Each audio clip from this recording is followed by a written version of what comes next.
मधुरा स्मृतिश्च बुद्धिं प्रबोधय प्रभो मधुबोधशक्तिं विद्यां प्रयच्छ परमां परिभावयामि। कोमलं कूजयन् वेणुं श्यामलोऽयं कुमारकः वेदवेद्यं परं ब्रह्म भासतां हृदये मम।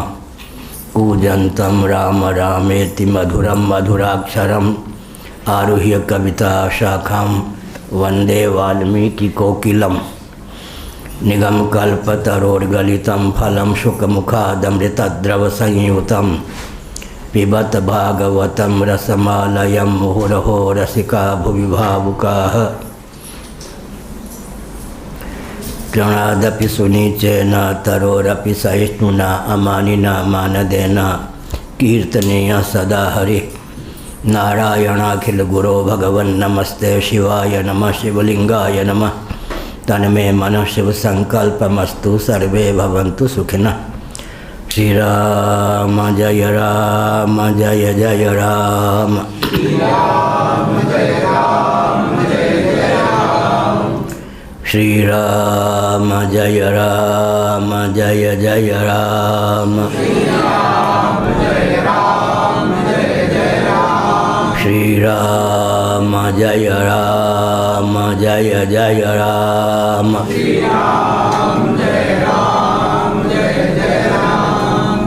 धर्म की अधर्म का प्राणियों में विश्व का गौ माता की गोहत्या भारत सर्वभूत हृदय धर्म सम्राट श्री स्वामी करपात्री जी महाराज की, श्री जगन्नाथ महाप्रभु की, श्री बलभद्र महाप्रभु की, भगवती सुभद्रा देवी की। हर हर महादेव। गोविंद जय जय गोपाल जय जय। गोविंद जय जय गोपाल जय जय। राधा रमण हरि गोविंद जय जय। राधा रमण हरि गोविंद जय जय। श्री कृष्ण गोविंद हरे मुरारे। श्री कृष्ण गोविंद हरे मुरारे। हे नाथ नारायण वासुदेव। हे नाथ नारायण वासुदेव। गोविंद जय जय गोपाल जय जय। गोविंद जय जय गोपाल जय जय। राधा रमण हरि गोविंद जय जय। राधा रमण हरि गोविंद जय जय।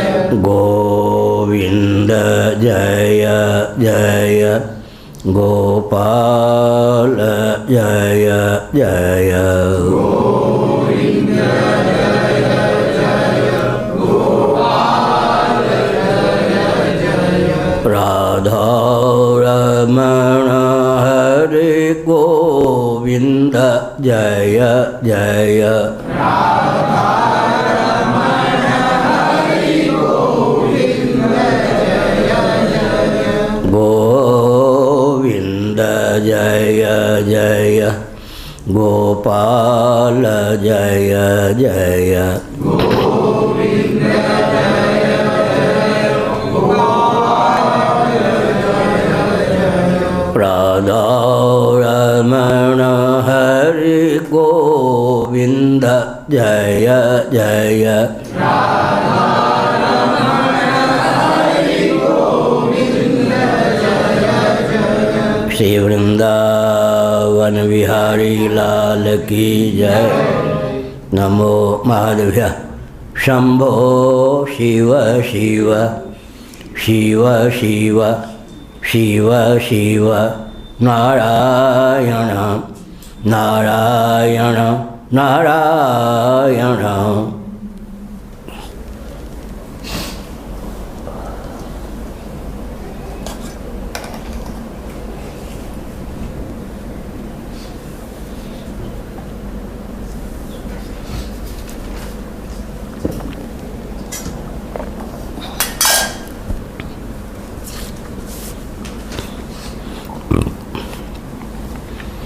श्रीमद्भागवत सप्तम स्कंध अध्याय 9 श्लोक 52।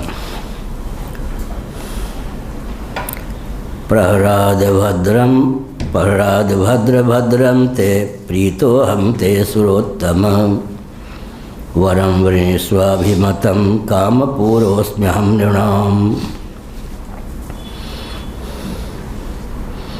मामप्रीणत आयुष्मन् दर्शनं दुर्लभं हि मे दृष्ट्वा मां न पुनर्जन्तुरात्मानं तप्तुमर्हति। प्रीणन्ति ह्यथ मां धीरा सर्वभावेन साधवः श्रेयस्कामां महाभागा सर्वासामाशिषां पतिं नारायण। सबका भला हो।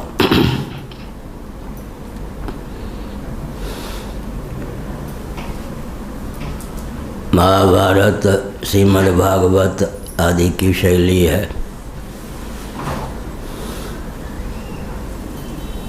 महाभारत का ही एक उज्ज्वल अंश श्रीमद्भगवद गीता है। अर्जुन उवाच संजय उवाच धृतराष्ट्र उवाच, लेकिन श्री भगवान उवाच। भगवान शब्द के पहले ही श्री शब्द का प्रयोग है, अर्जुन संजय धृतराष्ट्र के पहले नहीं। यह महाभारत की शैली है। श्रीमद्भागवत की शैली कुछ विलक्षण है। देवर्षि नारद जब भगवत भाव संपन्न होकर बोलते हैं तो उनके नाम के पहले श्री शब्द का प्रयोग हो जाता है। श्री नारद उवाच। कहीं वे जीव भावापन्न होकर अपने जन्म कर्म का प्रतिपादन करने लगते हैं तो केवल नारद उवाच। जीव कभी श्री संपन्न होता है, कभी श्री संपन्न नहीं भी होता। भगवान सदा ही श्री संपन्न रहते हैं, यह अभिप्राय। यहाँ नारद उवाच लेकिन श्री भगवान उवाच के माध्यम से भी इस तथ्य को उद्भासित किया गया है।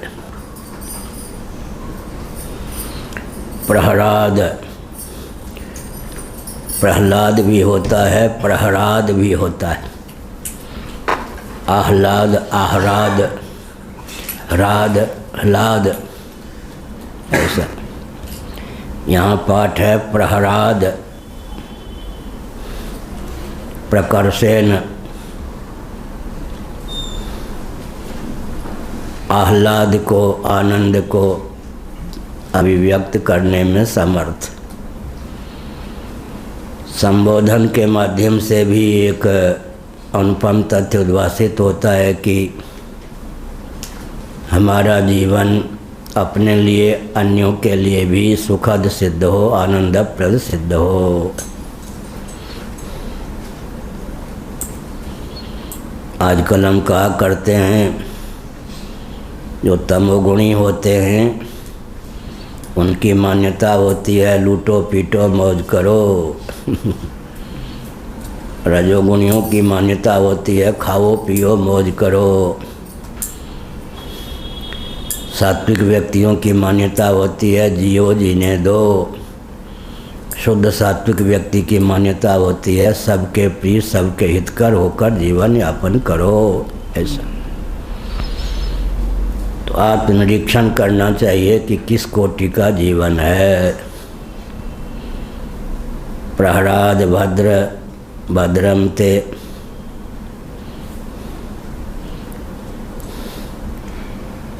तुम भद्र हो।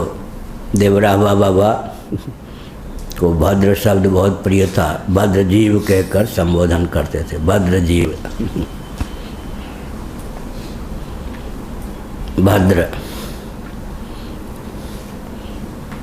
कल्याण स्वरूप, परम कल्याण स्वरूप प्रहलाद, तुम्हारा कल्याण हो। भगवान सिंह का यह वाक्य है, वचन है। असुरोत्तम असुर कुल में उत्पन्न होने पर भी तुम श्रेष्ठ हो, आसुर भाव से संपन्न नहीं हो।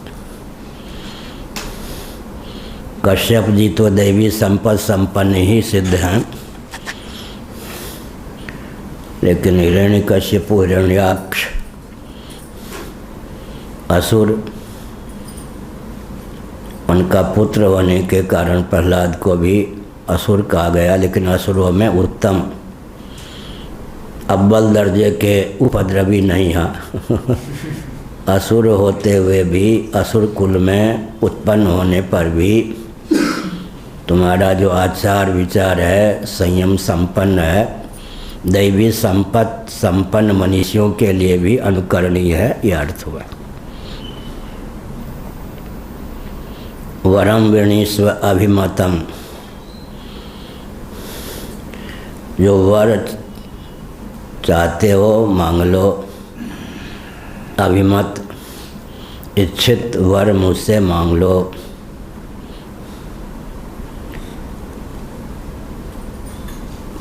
यदि कहो कि आप क्यों कह रहे हैं ऐसा, तो काम पुरुष में हम निर्णाम, मैं मनुष्यों जीवों की कामनाओं को पूर्ण करने वाला हूँ, अर्थात समर्थ हूँ।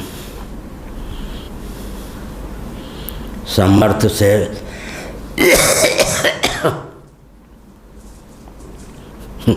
प्रभुदत्त जी महाराज बड़े विनोदी थे। किसी ने शीतला जी की उपासना की, शीतला जी प्रसन्न हो गई। एक हृष्ट पुष्ट सुंदर वेग युक्त अश्व दीजिए घोड़ा। उन्होंने कहा घोड़ा मेरे पास होता तो गधे को बांध को बनाती। प्रभुदत्त जी बहुत विनोदी थे।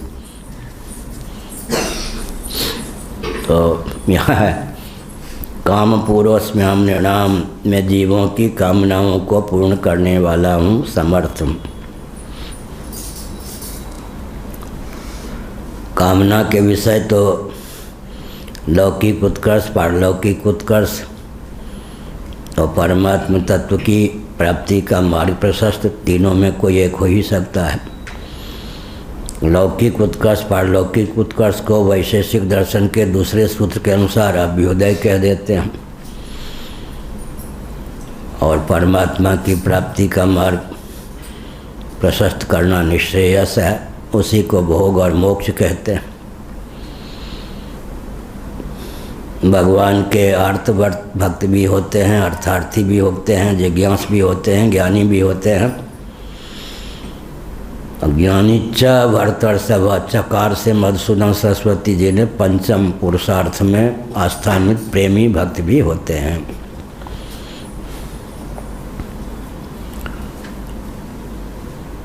आर्त किसको कहते हैं? कष्ट के निवारण की भावना से जो भगवान का भजन करते हैं वो आर्त होते हैं। रिद्धि सिद्धि प्राप्त करने की भावना से जो भगवान की आराधना करते हैं वो अर्थार्थी होते हैं। इन दोनों में क्या हुआ? आश्रय तो भगवान का लिया, विषय भव को बना दिया। आश्रयत्व विषयत्व वाग्नि निर्विभाग चितिरेव केवला। आर्त अर्थार्थी भक्त आश्रय भगवान का लेते हैं, विषय भव को बनाते हैं। जिज्ञासु भक्त कौन होते हैं? भगवान का आश्रय लेते हैं, भगवान को विषय बनाते हैं, भगवत तत्व का विज्ञान प्राप्त करने के लिए ही भगवान की आराधना करते हैं। और ज्ञानी भक्त भगवान को आत्मस्वरूप ही जानते हैं, मानते हैं। ज्ञानी तो आत्मैव मतम। तीन जो हैं आत्मी समझकर भगवान की आराधना करते हैं। ज्ञानी भगवान को साक्षात आत्मा स्वरूप ही समझते हैं। भगवान आर्तों के भी योगक्षेम वहन करने में निपुण हैं, अर्थार्थियों के भी योगक्षेम का वहन करने में निपुण हैं, जिज्ञासुओं के भी योगक्षेम का वहन करने में निपुण हैं, और ज्ञानी को रूप माधुरी का दर्शन कराकर रूप माधुरी जो अपनी है उसके आस्वादन का पथ प्रशस्त कर उनके भी योगक्षेम का निर्वाह करते। वरम वृणीस्व अभिमतम अभिमत। धृतराष्ट्र ने कहा, द्रौपदी वर मांग लो मुझसे। कोई संसारी व्यक्ति किसी को कहे वर मांगो तो वर मांगने वाले को यह चाहिए कि ये क्या दे सकता है। देने की जो सीमा है उसकी, उस सीमा में ही वर मांगे। लेकिन भगवान तो अमित फल देने में समर्थ हैं। काम पूरोस में हम निर्णाम, मैं जीवों के काम का पूरक हूँ, जीवों की कामना इच्छा को पूर्ण करने में समर्थ हूँ। अंत में तो कामना के विषय 3 ही होते हैं, मृत्यु, जड़ता, दुख से त्राण। अवान्तर तो भेद हैं लेकिन मुख्य तो 3 ही विषय हैं।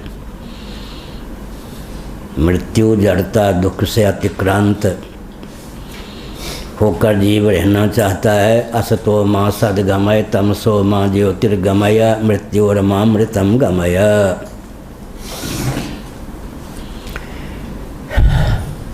हे प्रभु, मेरे जीवन में उस बल और विवेक का दान कर दो जो कुछ असत है, अनित्य है, उससे पिंड छुड़ाकर सदरूप जो आप हैं मैं वर्ण कर सकूं आपको। जो कुछ अचित है, जड़ है, उससे पिंड छुड़ाकर आपका वर्ण कर सकूं। जो कुछ ताप है, वेदना है, दुख है, उसे पिंड छुड़ाकर आनंद स्वरूप होकर शेष रह सकूं। मृत्यु, जड़ता, दुख से अतिक्रांत जीवन, इसके पीछे दार्शनिक तथ्य क्या है? प्रत्येक अंश स्वभावतः अपने अंशी की ओर समाकृष्ट होता है। गुरुत्वाकर्षण का यही वेदादि शास्त्र सम्मत सिद्धांत है। ममैवांशो जीवलोके जीवभूत सनातनः। ईश्वर अंश जीव अविनाशी चेतन अमल सह सुख राशि। प्रत्येक अंश स्वभावतः अपने अंशी की ओर समाकृष्ट होता है और जब से अंशी से एकीभूत नहीं हो जाता तब तक उसे विश्राम नहीं प्राप्त होता। विश्राम स्थानम एकम। पृथ्वी के जो भी कार्य हैं तो पृथ्वी की ओर ही समाकृष्ट होते हैं। वृक्ष, तरुलता, ये सब पार्थिव हैं।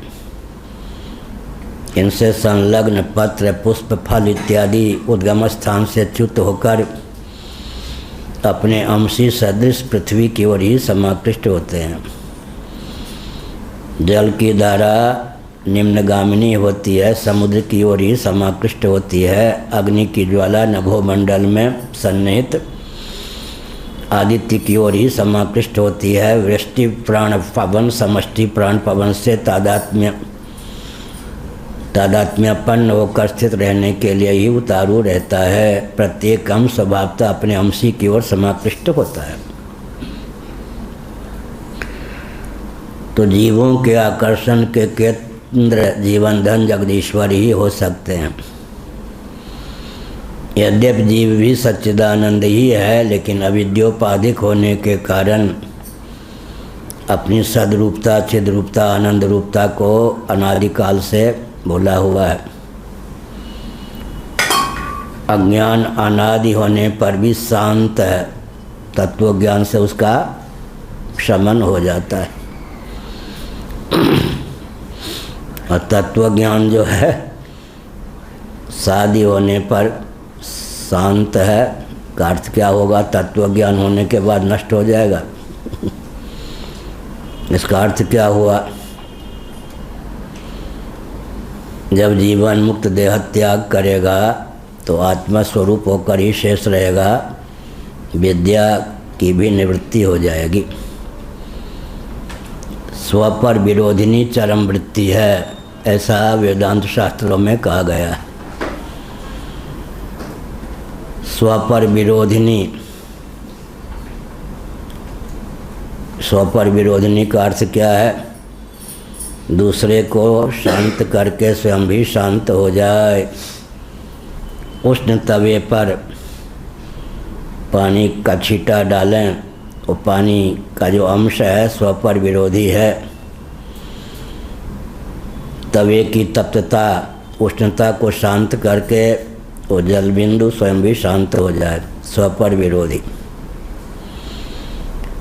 तो ज्ञान जो है स्व पर विरोधी है।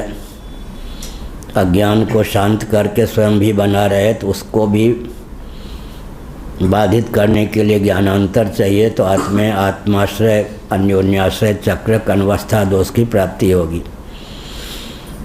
ज्ञान चरम वृत्ति जिसको कहते हैं, स्व पर विरोधनी होने पर भी यावत जीवन तत्वज्ञ के जीवन में अनुगमन करती है विद्यावृत्ति। प्रभु प्रेरित व्यापय विद्या, सोहम अस्मिति वृत्ति अखंडा दीप शिखा स्वयं परम प्रचंडा आत्म अनुभव सुख सुप्रकाशा तब वह मूल भेद ब्रह्मनाशा। सोहमस्मि इति वृत्ति अखंडा दीप शिखा स्वयं परम प्रचंडा आत्म अनुभव सुख सुप्रकाशा तब वह मूल भेद ब्रह्मनाशा। यह चरम वृत्ति, चरम वृत्ति, चरम वृत्ति का अर्थ क्या हुआ? मोटरसाइकिल लोग चलाते हैं, डीजल या पेट्रोल उसमें होता ही है।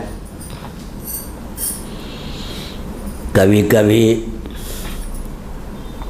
गर्मी के दिनों में एक पैडल लगाने पर ही मोटरसाइकिल को स्टार्ट कर लेते हैं, कभी कभी 2-3 की भी आवश्यकता होती है। जो पैडल स्टार्ट कर दे उसी का नाम चरम पैडल है। पैडल, मैं साइकिल चलाना भी नहीं जानता, मोटरसाइकिल की तो दूर बात। जो बाबा ही होना था, सोचता था कि बाबा ही होना है तो इन सब से दूर रहो, लेकिन दूसरों को देखा है चरम पैडल, ऐसे चरम वृत्ति, पुष्ट परिपुष्ट वृत्ति इतनी सुपुष्ट होती है। यहाँ जो बाग में सीताफल लगे हुए थे, उसमें फूल आए थे। यहाँ एक गोपालक रहता था, उसको मैंने देखा, मैं शंकराचार्य हुआ ही था, वो पहले से यहाँ छाया हुआ था। उधर मैं ध्यान नहीं केंद्रित करूँगा, धारा बदल जाएगी। कितने पापड़ यहाँ बेलने पड़े। यहाँ जब मैं छत पे घूमता था तो पड़ोसी आतंकवादी अराजक तत्व मुझे पकड़ कर नीचे फेंकने के लिए आ जाते थे, वो भी घाटी हमने देखी।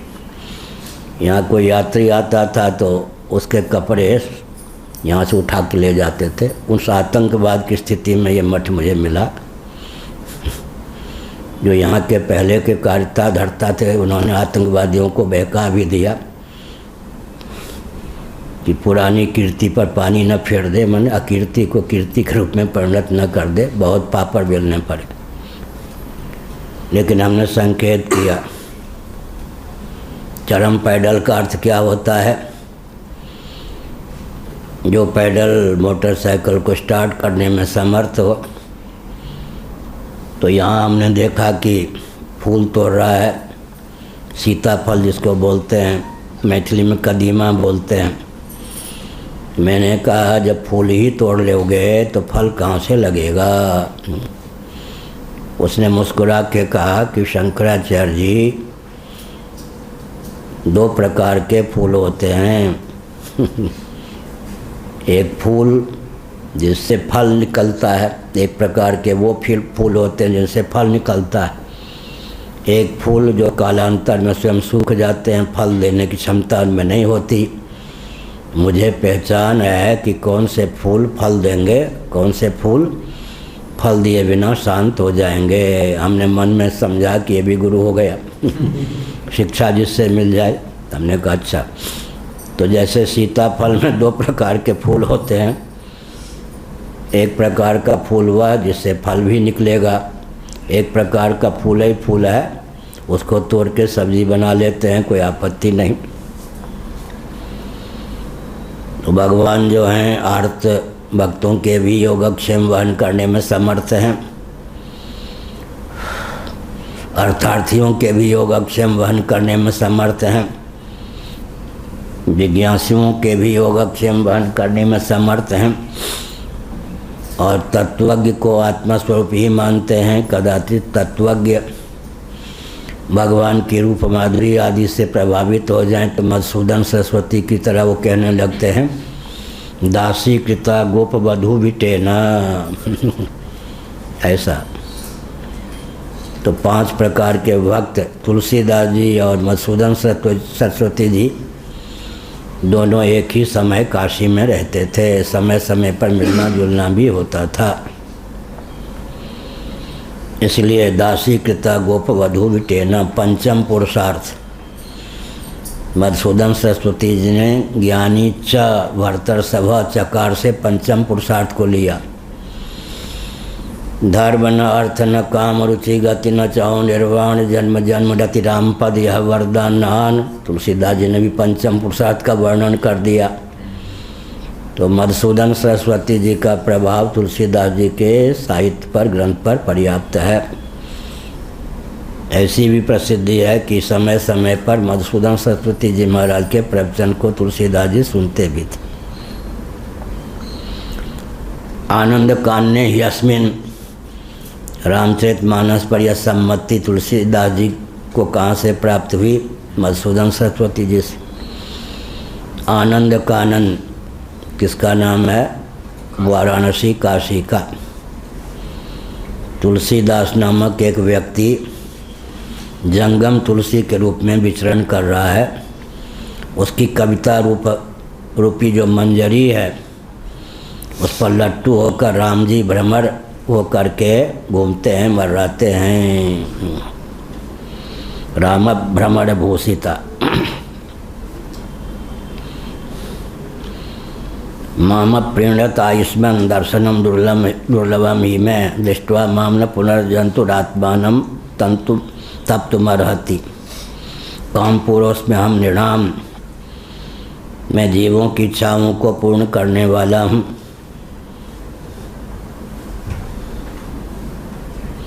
जो मुझे प्रसन्न नहीं कर लेता उसे मेरा दर्शन मिलना बहुत कठिन है। भगवान द्रवित हो जाए तो दर्शन दे दें और संतों का समागम भी प्राप्त हो जाए। जब द्रवं ही दीन दयालु माधव संत संगति पाइए। पंचम पुरुषार्थ क्या है? हाँ, भगवत भक्ति। ठीक है। सगुण साकार परमात्मा के प्रति रति प्रीति पंचम पुरुषार्थ। बढ़िया पूछा।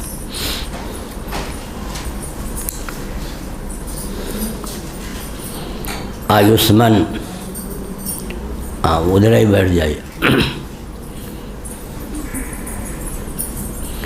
जो मुझे प्रसन्न नहीं कर लेता उसे मेरा दर्शन मिलना बहुत कठिन है। तो मैं तुम्हें दर्शन दे रहा हूँ तो इसका मतलब तुमने मुझे प्रसन्न कर लिया है। फल बल कल्प है।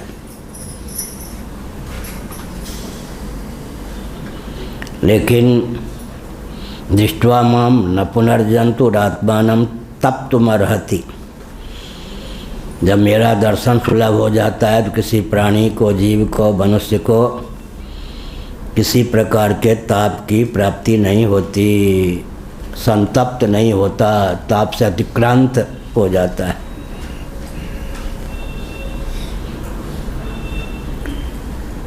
प्रीणन्ति ह्यथ माम धीरा सर्वभावेन साधवः श्रेयस्कामा महाभागा सर्वासामाशि साम्पतिम्। नारायण।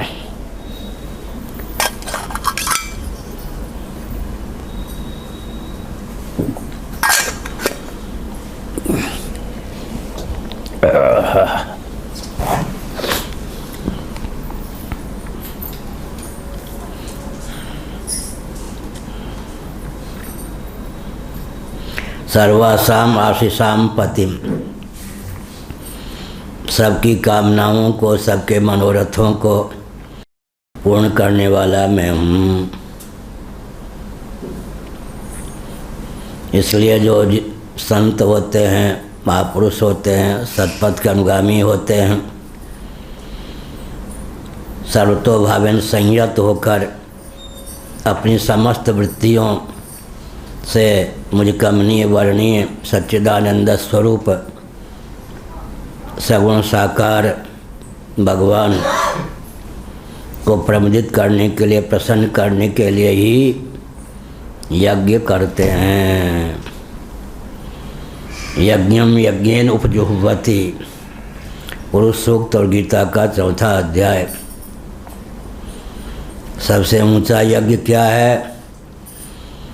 सोपाधिक जीव को निरुपाधिक ईश्वर में हवन कर देना, या विद्योपाधिक जीव को विद्योपाधिक भगवान में हवन कर देना। या यज्ञम यज्ञेन उपजिह्वति।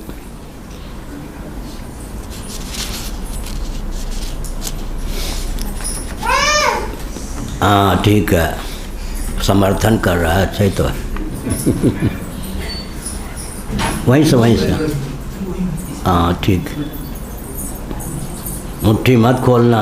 हाँ ये, हाँ अच्छा, आस्तिक है, पधारो। बस सभा में ये सब नहीं विघ्न पड़ता है। तो भगवान को ही जांचिए, कल हमने कहा था जानक जीवन सो, हाँ यही जांचत जाचकता जर जाए। अरे जीव, तुलसीदास जी ने कहा अगर जांचने मांगने की तुम्हारी भावना जली नहीं तो जानकी जीवन भगवान से जांच करके देखो। कण भर मांगोगे तो भगवान मन भर देंगे, मन भर देने पर भी भगवान का मन नहीं भरेगा तो अपने आप को भी सौंप देंगे। ऐसो को उदार जग माही, बिनु सेवा जो द्रवै दीन पर, राम सरिस को नाही। विनय पत्रिका।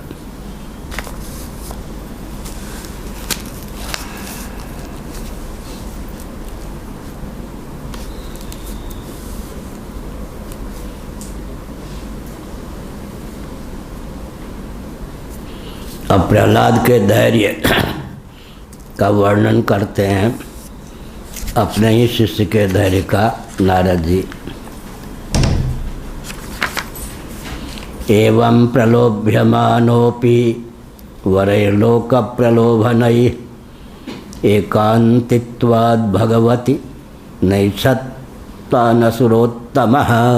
बहुत बढ़िया।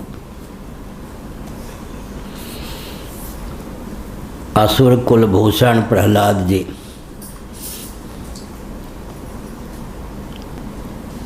बहुत विचित्र बात है। एक भी व्यक्ति अगर खराब हो जाए तो कुल को बदनाम कर देता है। असुरोत्तम केवल पिता ही तो थे ना उपद्रवी। पितामह कश्यप ऋषि तो दिव्य ही थे, लेकिन एक व्यक्ति के प्रमाद से भी, उपद्रव से भी कुल ही बदनाम हो गया। असुरोत्तम, असुर कुलभूषण, भगवान के अनन्य भक्त थे, प्रेमी थे, अच्छे अच्छे महान पुरुष भी अंत में निष्कामता को ताक पर रखकर कहीं भगवान ही कामना की पूर्ति के लिए प्रकट हो जाएं तो भगवान से कुछ न कुछ मांग ही लेते हैं। मैं ऊपर छत पे घूमता था, उन दिनों कमर में इस प्रकार का दर्द नहीं, 30 साल पहले की बात। एक दिन बंदर के चपेट में आ गया, काटा तो नहीं लेकिन बहुत कठिनाई से उसके चपेट से भाग सका।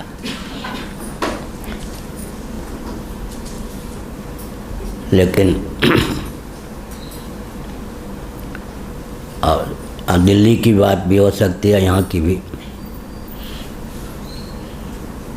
एक बच्चा ने कहा, शायद दिल्ली की बात होगी,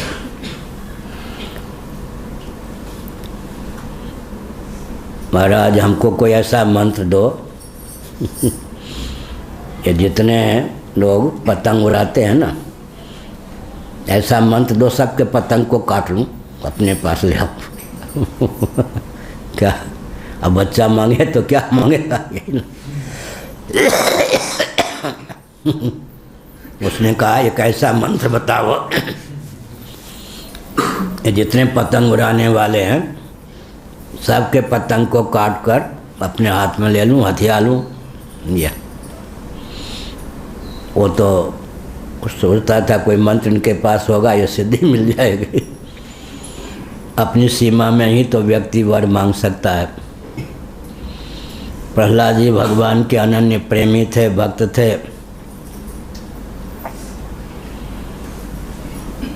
धैर्य उनका टूटा नहीं।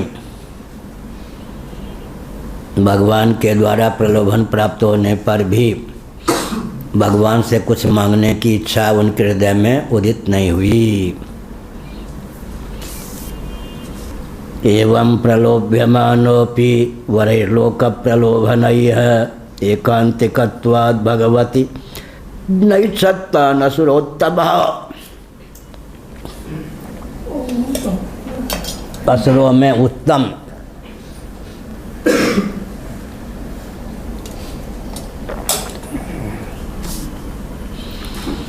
श्रीमद्भागवते महापुराणे पारमहंस्यां संहितायां सप्तमस्कन्धे प्रहलाद चरिते भगवतस्तवो नाम नवमोऽध्यायः। नारायण। अध्याय पूर्ण होने पर नए अध्याय के प्रारंभ के पहले कुछ देर संकीर्तन करना चाहिए, यह मर्यादा। श्री कृष्ण गोविंद हरे मुरारे, हे नाथ नारायण वासुदेव,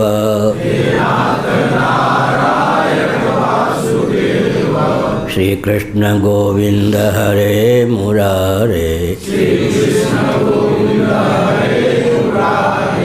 हे नाथ नारायण वासुदेव।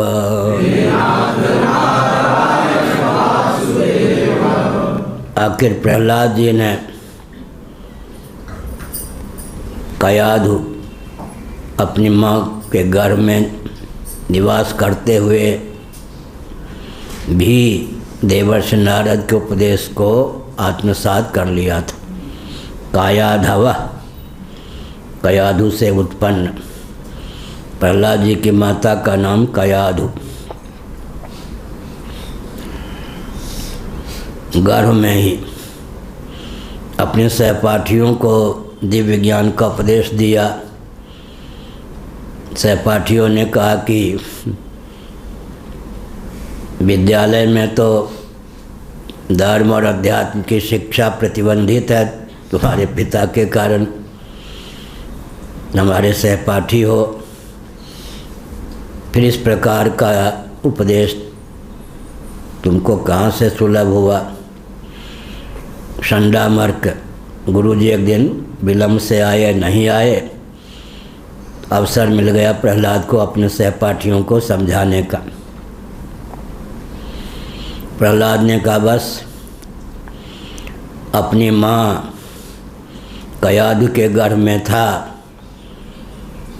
मुझे लक्ष्य करके देवर्षि नारद ने जब उपदेश दिया तब उन उपदेशों को मैंने आत्मसात कर लिया। मेरी माँ तो उपदेश को भूल गई, उपदेशों को भूल गई, मुझे उपदेश याद है।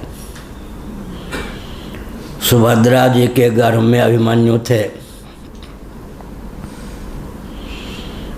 अर्जुन गर्भगत शिशु को लक्ष्य बनाकर चक्रव्यूह में प्रविष्ट होने की कला और विद्या का उपदेश कर रहे थे और चक्रव्यूह को विदीर्ण कर निकलने की कला का भी उपदेश कर रहे थे। सुभद्रा जी को नींद आ गई। चक्रव्यूह में प्रविष्ट होने की गाथा तो सुन ली, तो गर्भगत शिशु ने भी सुन ली। चक्रव्यूह को विदीर्ण कर निकलने की गाथा जब चल रही थी तो सुभद्रा जी को नींद आ गई। तो मनोवैज्ञानिक तथ्य है कि माँ सो जाती है तो गर्भगत शिशु भी सो जाता है। माँ के उस प्रमाद ने ही चक्रव्यूह में 13वें दिन अभिमन्यु को मरने के लिए बाध्य कर दिया। कथा में आवें, लेकिन कहीं कथा में सो गए तो हमारे पूज्य गुरुदेव कहते थे कैप्सूल खाने पर भी जिनको नींद नहीं आती, कथाचित भगवान की कथा सुनने पर नींद आ जाती है। कैप्सूल से तो ज़्यादा महत्व कथा का है, लेकिन कभी कभी कथा में सोना पूत को खोना भी हो जाता है। सुभद्रा जी कथा में सो गईं तो अभिमन्यु मारे गए। 13वें दिन के युद्ध में वीरगति को प्राप्त हुए। इसलिए कहा गया ईसर आवत अज कठिनाई, राम कृपा बिन आई न जाई, और आते ही नींद जुड़ाई आई। इस घाटी तक पहुंचना बहुत कठिन है। भगवान की विशेष कृपा के बिना कोई इस घाटी तक पहुंच नहीं सकता। पहुंच भी गया, कहीं नींद के चपेट में आ गया तो प्रवचन क्या सुनेगा। इसलिए समझ गए ना पवन जी। यही सरावत अति कठिनाई। कथा में अप्रमत्त होकर आना चाहिए, एकदम जागरूक रहना चाहिए। जागरूकता कब होती है? ये तो निकेश जी के लिए कथा हो रही है, निर्विकल्पानंद जी के लिए कथा हो रही है, भृगु जी के लिए कथा हो रही है। अपने को जो ही श्रोता नहीं माना, नींद आ जाएगी। अपनी उपेक्षा कर देना। यहाँ किसी एक व्यक्ति की तो बात नहीं है ना। यह तो जब समझता है मैं तटस्थ श्रोता हूँ, ये कथा तो अमुक के लिए, मैं तो अभी आया हूँ, चला जाऊँगा, 2 दिन के लिए आया, 2 घंटे के लिए बस गया। एक भी शब्द काम दे जाता है। क्या? एक भी शब्द जो है काम दे जाता है, जीवन का उद्धारक बन जाता है।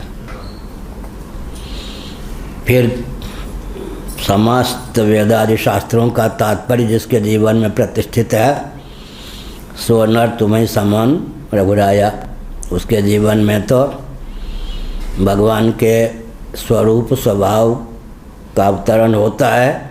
आंशिक प्रभाव भी अवतीर्ण हुए बिना नहीं रहता।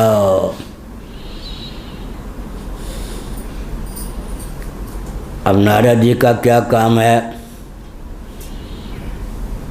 हमने कई बार यहाँ बताया। नारद का अर्थ होता है ज्ञानप्रद व्यक्ति विशेष।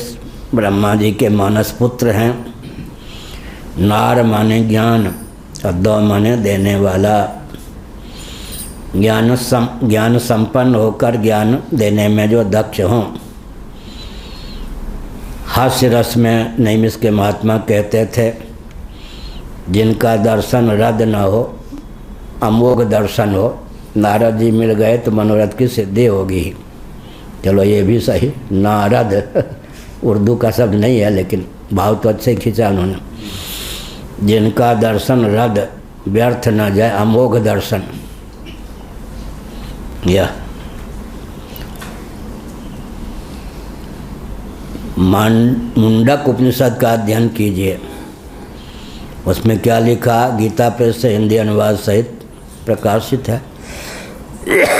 9 उपनिषद शंकर भाष्य हिंदी अनुवाद सहित भी गीता प्रेस से प्रकाशित है। अर्चयेत भूति कामः, निरंजन के परम साम्य को प्राप्त होते हैं तत्वज्ञ। निरंजन माने परमात्मा के परम साम्य को प्राप्त होते हैं कौन? भक्त। अर्चयेत भूति कामः, भूति माने विभूति की कामना हो तो भी ऐसे सिद्ध महात्माओं का संग करना चाहिए, उनकी सेवा करनी चाहिए, तो उसके वो मनोरथ की पूर्ति हो जाती है, उसके मनोरथ की पूर्ति हो जाती है, उसका मनोरथ सुलभ हो जाता है। मनोरथ मन रूप रथ मनः कामना, हिंदी वाले कहते मनोकामना। स्कंद पुराण में एक जगह मनोकामना शब्द का प्रयोग है, आर्षभ प्रयोग है। मन शब्द के आगे क है तो मनोकामना शब्द नहीं होगा, मनोरथ तो ठीक है रो होने कारण, लेकिन स्कंद पुराण में एक जगह मनोकामना शब्द का प्रयोग है। संभल महात्म्य जहाँ स्कंद पुराण में है वहाँ मनोकामना शब्द का प्रयोग है। व्याकरण के अनुकूल न होने पर भी कोई प्रयोग सुलभ हो तो उसको कहते आर्षभ प्रयोग। और उपनिषदों में कहीं हो, वेदों में ऐसा तो छांदसप प्रयोग, कहीं छांदसप प्रयोग होता है, कहीं आर्षभ प्रयोग होता है। मनोकामना शुद्ध नहीं है, मनः कामना शुद्ध है। लेकिन स्कंद पुराण में संभल महात्म्य के प्रसंग में मनोकामना शब्द प्रयुक्त है। अब नारद जी की विशेषता क्या? ज्ञानप्रद, जिनका दर्शन अमोघ होता है। जैसे भगवान राम के बाण अमोघ है, वैसे देवर्षि नारद का दर्शन भी अमोघ है। मनोरथ की सिद्धि होगी ही, लेकिन नारद जी के जीवन में विशेषता क्या है?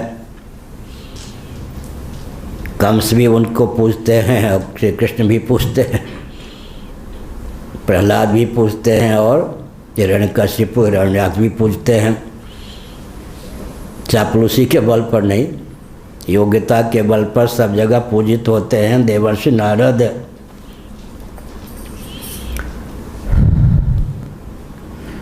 उसके पीछे बुखार भी है, खांसी है, रग रग में दर्द है, लेकिन भगवान के पास फिर भी बोल रहा हूँ। पढ़ना लिखना बंद है क्योंकि पुरी में एक एक मिनट काटना कठिन होता है। इतना शरीर में गैस बढ़ जाता है कि राम राम करके ही 2 महीने किसी तरह बिताएंगे। और जगत चौमासा करना उचित नहीं मानता, और यहाँ 2 महीना बिताना मेरे लिए एक प्रकार से धाम की निंदा नहीं है। शरीर ही ऐसा है कि काला पानी से कम सजा नहीं है पुरी में अधिक समय रहना मेरे लिए। फिर भी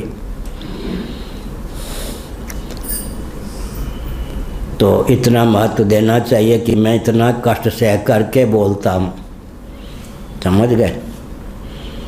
शरीर बिल्कुल जर्जर हो जाता है गैस के कारण, फिर भी मैं पुरी में ही चौमासा करता हूँ। पुरी के व्यक्ति 5-7 आके लाभ उठा लेते हैं, ये भी बहुत ऊंची बात है। ईश्वर के नाम पे नास्तिकता तो तीर्थों की देन होती ही है। तीर्थवासी जो हैं प्राकृत भक्त होते हैं, देव दर्शन तक सीमित रहते हैं, वो भी अच्छी बात है। संत महात्मा सत्संग आदि के प्रति उनकी रति नहीं होती। कल मैंने कहा था कि कालिका जी दिल्ली में मैंने देखा कि 5-5 हज़ार व्यक्ति नित्य काली जी का दर्शन करने आते। एक अधिवेशन रखा, उनमें से 5 व्यक्ति भी नहीं आए।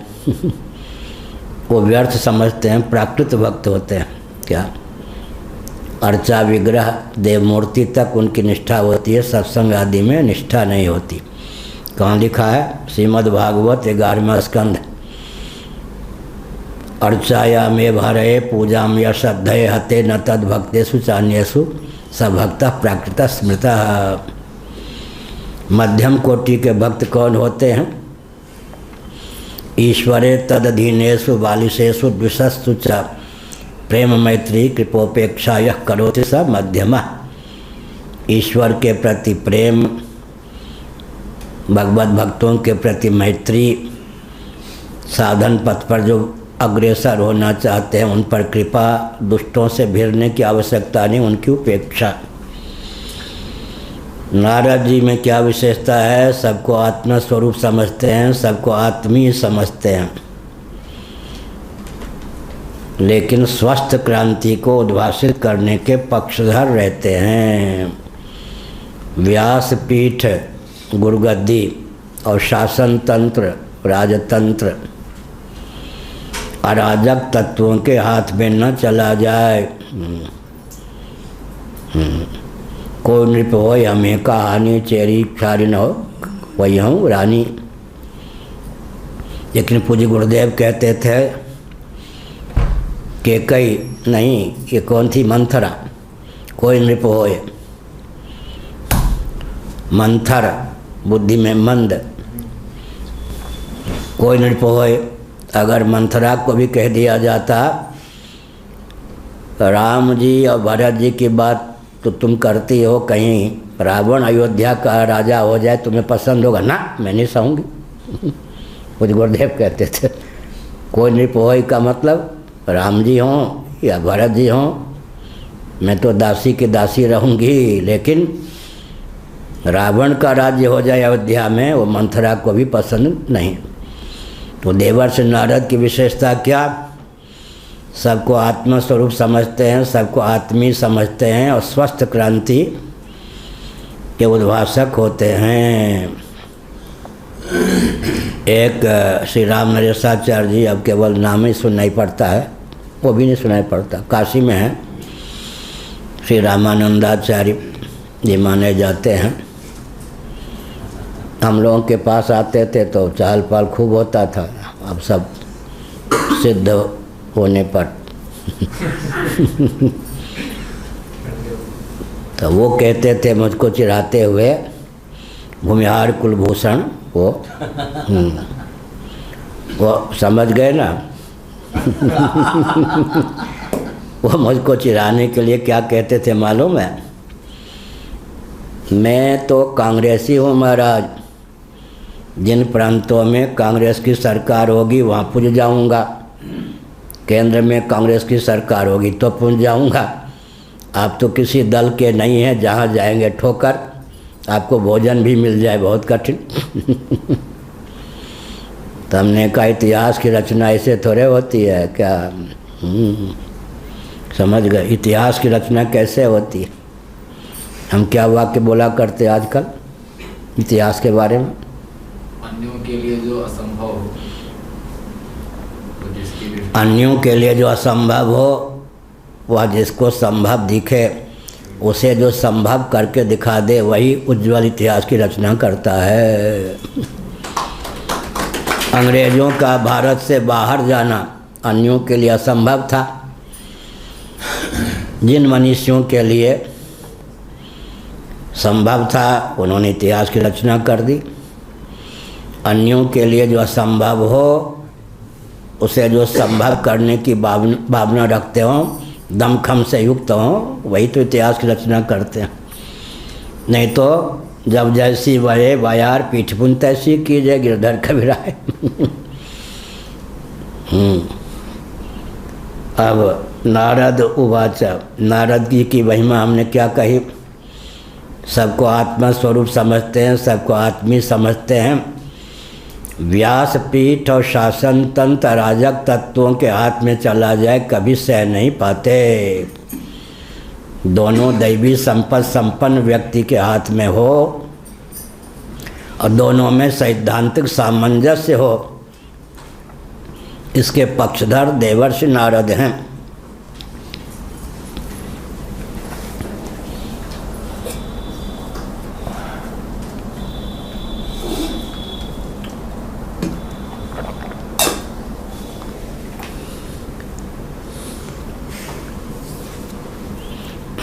बुखार भी है, सब कुछ।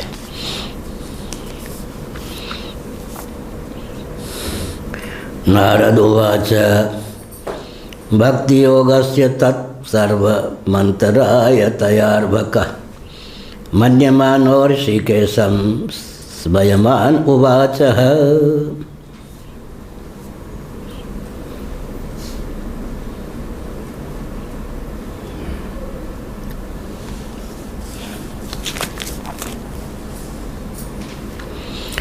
प्रहलाद जी आयु तो छोटी थी, देखा तो बालक बहुकालीना, माँ के घर में ही कितने वर्षों तक रहे थे। जब तक हिरण्यकशिपु तप करके सिद्धि प्राप्त करके लौटे नहीं, तब तक कयादु के घर में ही बने रहे। कयादु ने संकल्प किया था, पति के का तेज गर्भ में है, जब तक मेरे पतिदेव तप करके लौटे नहीं तब तक इस गर्भ को जन्म नहीं दूंगी।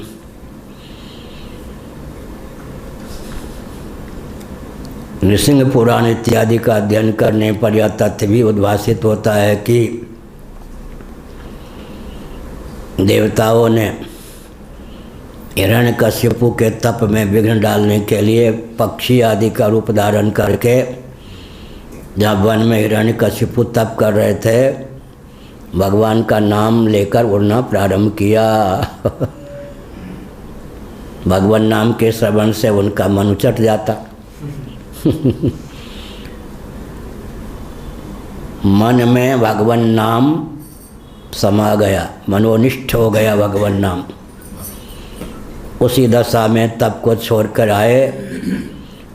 उस दशा में जो उन्होंने अपनी पत्नी कयादु का स्पर्श किया, भगवत भावापन्न होकर उसके फलस्वरूप प्रहलाद का जन्म हुआ। अच्छे व्यक्ति के यहाँ भी अत्यंत प्रचंड जन्म ले लेते हैं। उस समय की मान्यता भावना तत्काल फल देती है।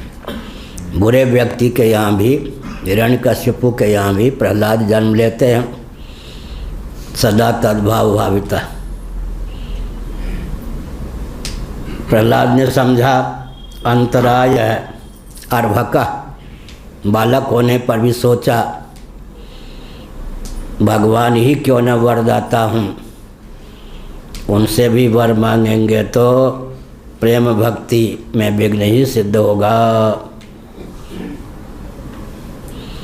कुछ मुस्कुराते हुए भगवान से प्रहलाद ने कहा, प्रहलाद उवाच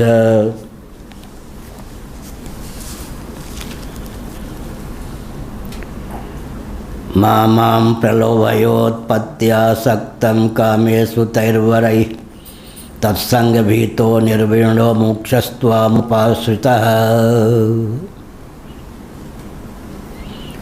मेरा जन्म जिनसे हुआ है उनकी ओर ध्यान देकर अगर मैं कहूँ तो विषय भोगों में समासक्त तो जन्म से ही सिद्ध हूँ। अब आप भी मुझे वर का प्रलोभन देकर मेरे धैर्य को तोड़कर कहाँ ले जाना चाहते हैं प्रभु। मुझे कोई भोग नहीं चाहिए। भोग का पर्यवसान अयोगे नहीं संयोगे दोषदर्शी यह, वियोगे दोषदर्शी यह, संयोगम स विसर्जयेत असंगे संगवो नास्ति दुखम भू वियोगजम। 28-27 साल बाद यह श्लोक। वियोगे दोषदर्शी यह संयोगम स विसर्जयेत। वियोग में, प्रिय के वियोग में जो दोष दर्शन करता हो, प्रिय का वियोग जिसको सुहाता ना हो, भाता ना हो, उसकी बुद्धि की बलिहारी है कि संयोग का पक्षधर न बने। असंगे संगमो नास्ति। वस्तु स्थिति तो यह है कि आत्म तत्व असंगो नहीं सज्जते, असंगो ही अयम पुरुषः। स्वभाव से ही असंग है, केवल बाह्य आरोप के कारण ही आत्मा को संगी हम मानते हैं। असंगे संगवो नास्ति। फिर जीवन में दुख क्यों मिलता है? दुखम भुवि वियोगजम। प्रिय वस्तु के वियोग से ही दुख की प्राप्ति होती है। प्रियम रोत्स्यति। तुलसीदास जी ने बहुत बढ़िया लिखा, मिलत एक दारुण दुख देहि, बिछड़त एक प्राण हर लेहि। सज्जन कोई हो और दुर्जन से पाला पड़ जाए तो दुर्जन बहुत दुख देते हैं। सज्जन को सज्जन मिल जाए, सज्जन का वियोग हो जाए तो बिछड़त एक प्राण हर ले ली। आदि और अंत की बात है, दुख देने वाले सज्जन भी दुर्जन भी। मिलत एक दारुण दुख देही, बिछड़त एक प्राण हर लेही। एक आरंभ में दुख देते हैं, एक अंत में दुख देते हैं। सज्जन भी रुला जाते हैं, दुर्जन भी रुला जाते हैं। भी प्रमदित करते हैं, दुर्जन भी प्रमदित करते हैं। किसको क्या कहें। सज्जनों का जो वियोग है वो रुलाता है, दुर्जनों का संयोग रुलाता है।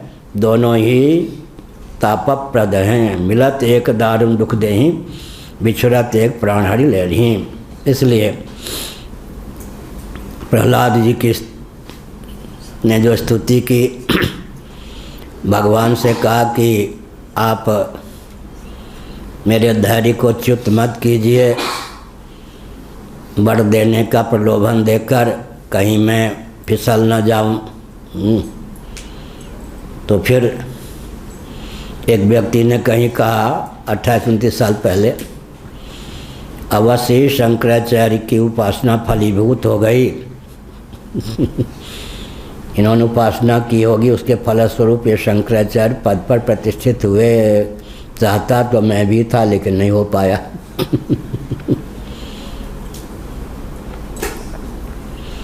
एक व्यक्ति, एक कौन था वो, आगरा वाला व्यवस्थापक स्वामी खंडानी का, सबको भोजन के करने के उठा देता था।